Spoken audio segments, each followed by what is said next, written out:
బంగాళాఖాతంలో ఏర్పడిన అల్పపీడన ధోని ప్రభావంతో మంగళవారం విస్తారంగా వర్షాలు ప్రారంభమయ్యాయి. ఏపీ వ్యాప్తంగా విజయవాడ, గుంటూరు, కాకినాడ, రాజమండ్రి, కోనసీమ ప్రాంతాలలో విస్తారంగా జోరు వానలు కురుస్తున్నాయి. గోదావరి జిల్లాలకు సంబంధించి గత కొన్ని రోజులుగా వానుడి ప్రతాపం అయితే మాత్రం అత్యధికంగా ఉన్న పరిస్థితి అయితే మాత్రం నెలకొంది. ఎందుకంటే అక్కడక్కడ అడపాదడప చిన్నపాటి వర్షాలు మినహా గత వారం రోజులుగా అయితే మాత్రం వానుడి ప్రతాపం మాత్రమే గోదావరి జిల్లాలో అత్యధికంగా కనిపించింది. మిగిలిన ప్రాంతాల్లో వర్షాలు కురిసినప్పటికీ ఎక్కువగా ఈ కాకినాడ జిల్లాకు సంబంధించి, అదేవిధంగా తూర్పు గోదావరి, కోనసీమలో కూడా ఇదే విధంగా వానుడి ప్రతాపం ఎక్కువగా కనిపించిన పరిస్థితి నెలకొంది. అయితే ఒకసారిగా వాతావరణంలో మార్పు కనిపించింది. ఒక విభిన్నమైన వాతావరణం అయితే వారం రోజులుగా ఉన్న పరిస్థితి నెలకొంది. ఉదయం నుంచి వానుడి ప్రతాపం మధ్యాహ్నం 3 గంటల వరకు, మధ్యాహ్నం 3 గంటల నుంచి ఒకసారిగా వాతావరణంలో మార్పు, మబ్బులు కమ్మే పరిస్థితి మాత్రమే కనిపించింది. అయితే మంగళవారం వేకువజామున 4 గంటల నుంచి అతి భారీ వర్షాలు కురిసాయి. ఒక్క గోదావరి జిల్లా అంటే కాకినాడ, తూర్పు గోదావరి, కోనసీమే కాకుండా విజయవాడ, గుంటూరులో సైతం అతి భారీ వర్షాలు కురిసిన పరిస్థితి నెలకొంది. ఇంకా ఆ వర్షాలు కంటిన్యూ అవుతున్న పరిస్థితి మాత్రం నెలకొంది. ఉదయం 8 గంటలు దాటినప్పటికీ కూడా వర్షాలు కురుస్తూనే ఉన్న పరిస్థితి మాత్రం నెలకొంది. ఒక రకంగా ప్రజలకు ఇది ఒక చల్లని కబురుగానే చెప్పుకోవచ్చు.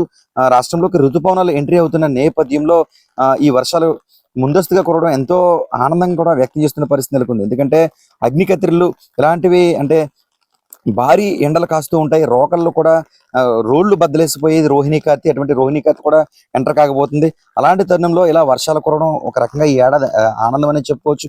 అయితే ఈ అకాల వర్షాలు ఎక్కువగా మామిడి రైతులకు మాత్రం కాస్త ఎఫెక్ట్ ఎక్కువగా చూపిస్తుందని చెప్పుకోవచ్చు. మామిడి రైతులు ఈ ఏడాది పండ్లు తీపి లేని పరిస్థితి మాత్రం నెలకొంది.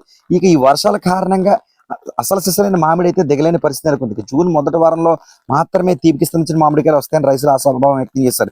ఇలాంటి తరుణంలో ఈ వర్షం కారణంగా మామిడి పండ్లలోకి ఎక్కువగా పురుగులు వెళ్లే అవకాశం ఉందని పలువురు పేర్కొంటున్నారు. ఎందుకంటే వర్షాలు పడ్డాయంటే మామిడి తినడానికి అవకాశాలు చాలా తక్కువగా ఉంటాయి. ఏదేమైనా మామిడి రైతులకైతే మాత్రం ఈ వర్షాలు కాస్త అకాల వర్షాలు ఇబ్బందులు గురి చేస్తున్నాయని చెప్పుకోవచ్చు. ఈ ఏడాది మామిడి పంటకు ఒక రకంగా తినడానికి కొనుగోలుదారుడు కూడా ఇబ్బందికర పరిస్థితి కనిపిస్తుంది. ఎందుకంటే ఏమాత్రం తీపి లేని పరిస్థితి కనిపిస్తుంది. ఏదేమైనా అకాల వర్షాలు మామిడి రైతులను ఇబ్బంది పెడుతున్న పరిస్థితి మాత్రం నెలకొన్నాయని చెప్పుకోవచ్చు. గోదావరి జిల్లాలకు సంబంధించి కోనసీమ ప్రాంతాల్లో ధాన్యపు వరి కుప్పలు ఏదైతే తడిసిపోయిన పరిస్థితి మాత్రం నెలకొంది, వాటిపై డేరాలు కప్పి వాటిని రక్షించుకునే ప్రయత్నం కూడా కోనసీమ రైతులు చేస్తున్న పరిస్థితి మాత్రం నెలకొంది. మే మాసం అంటే భారీ ఎండలు ఉంటాయని ఒక అంచనాతో రైతులు వివిధ పంటలు కూడా పండిస్తూ ఉన్నారు. ఈ అకాల వర్షాలు వారందరినీ కూడా ఇబ్బందులు గురి చేస్తున్న పరిస్థితి మాత్రం నెలకొంది. అయితే ఇక్కడ మనం గమనించాల్సిన విషయం ఏంటంటే మాత్రం ప్రజలు ఈ ఆహ్లాదకరమైన వాతావరణంలో సేదతీరుతున్న పరిస్థితి నెలకొంది. ఏసీలు లేకపోతే కూలర్స్, ఫ్యాన్లు ఇలా ఇవన్నీ ఉన్నప్పటికీ న్యాచురల్ గా ఉండే ఈ వర్షంకి సంబంధించిన ఆనందం వేరే అంటారు గోదావరి జిల్లా వాసులు.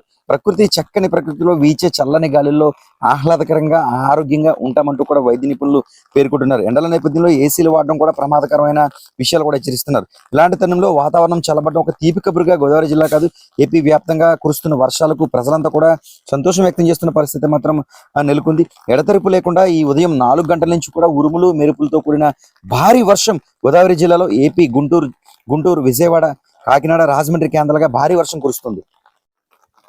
బంగాళాఖాతంలో ఏర్పడిన అల్పపీడన ధోని ప్రభావంతో మంగళవారం విస్తారంగా వర్షాలు ప్రారంభమయ్యాయి. ఏపీ వ్యాప్తంగా విజయవాడ, గుంటూరు, కాకినాడ, రాజమండ్రి, కోనసీమ ప్రాంతాలలో విస్తారంగా జోరు వానలు కురుస్తున్నాయి. గోదావరి జిల్లాలకు సంబంధించి గత కొన్ని రోజులుగా వానుడి ప్రతాపం అయితే మాత్రం అత్యధికంగా ఉన్న పరిస్థితి అయితే మాత్రం నెలకొంది. ఎందుకంటే అక్కడక్కడ అడపాదడప చిన్నపాటి వర్షాలు మినహా గత వారం రోజులుగా అయితే మాత్రం వానుడి ప్రతాపం మాత్రమే గోదావరి జిల్లాలో అత్యధికంగా కనిపించింది. మిగిలిన ప్రాంతాల్లో వర్షాలు కురిసినప్పటికీ ఎక్కువగా ఈ కాకినాడ జిల్లాకు సంబంధించి, అదేవిధంగా తూర్పు గోదావరి, కోనసీమలో కూడా ఇదే విధంగా వానుడి ప్రతాపం ఎక్కువగా కనిపించిన పరిస్థితి నెలకొంది. అయితే ఒకసారిగా వాతావరణంలో మార్పు కనిపించింది. ఒక విభిన్నమైన వాతావరణం అయితే వారం రోజులుగా ఉన్న పరిస్థితి నెలకొంది. ఉదయం నుంచి వానుడి ప్రతాపం మధ్యాహ్నం 3 గంటల వరకు, మధ్యాహ్నం 3 గంటల నుంచి ఒకసారిగా వాతావరణంలో మార్పు, మబ్బులు కమ్మే పరిస్థితి మాత్రమే కనిపించింది. అయితే మంగళవారం వేకువజామున 4 గంటల నుంచి అతి భారీ వర్షాలు కురిసాయి. ఒక్క గోదావరి జిల్లా అంటే కాకినాడ, తూర్పు గోదావరి, కోనసీమే కాకుండా విజయవాడ, గుంటూరులో సైతం అతి భారీ వర్షాలు కురిసిన పరిస్థితి నెలకొంది. ఇంకా ఆ వర్షాలు కంటిన్యూ అవుతున్న పరిస్థితి మాత్రం నెలకొంది. ఉదయం 8 గంటలు దాటినప్పటికీ కూడా వర్షాలు కురుస్తూనే ఉన్న పరిస్థితి మాత్రం నెలకొంది. ఒక రకంగా ప్రజలకు ఇది ఒక చల్లని కబురుగానే చెప్పుకోవచ్చు. రాష్ట్రంలోకి ఋతుపవనాలు ఎంట్రీ అవుతున్న నేపథ్యంలో ఈ వర్షాలు ముందస్తుగా కురవడం ఎంతో ఆనందంగా కూడా వ్యక్తం చేస్తున్న పరిస్థితి నెలకొంది. ఎందుకంటే అగ్నికత్తిళ్ళు ఇలాంటివి అంటే భారీ ఎండలు కాస్తూ ఉంటాయి. రోకళ్ళు కూడా రోడ్లు బద్దలేసిపోయేది రోహిణీ కార్తీ, అటువంటి రోహిణీ కార్తీ కూడా ఎంటర్ కాకపోతుంది. అలాంటి తరుణంలో ఇలా వర్షాలు కురవడం ఒక రకంగా ఈ ఏడాది ఆనందం అనేది చెప్పుకోవచ్చు. అయితే ఈ అకాల వర్షాలు ఎక్కువగా మామిడి రైతులకు మాత్రం కాస్త ఎఫెక్ట్ ఎక్కువగా చూపిస్తుందని చెప్పుకోవచ్చు. మామిడి రైతులు ఈ ఏడాది పండ్లు తీపి లేని పరిస్థితి మాత్రం నెలకొంది. ఇక ఈ వర్షాల కారణంగా అసలు సిసలైన మామిడి అయితే దిగలేని పరిస్థితి నెలకొంది. జూన్ మొదటి వారంలో మాత్రమే తీపికి సంబంధించిన మామిడికాయలు వస్తాయని రైతులు ఆశాభావం వ్యక్తం చేశారు. ఇలాంటి తరుణంలో ఈ వర్షం కారణంగా మామిడి పండ్లలోకి ఎక్కువగా పురుగులు వెళ్లే అవకాశం ఉందని పలువురు పేర్కొంటున్నారు. ఎందుకంటే వర్ష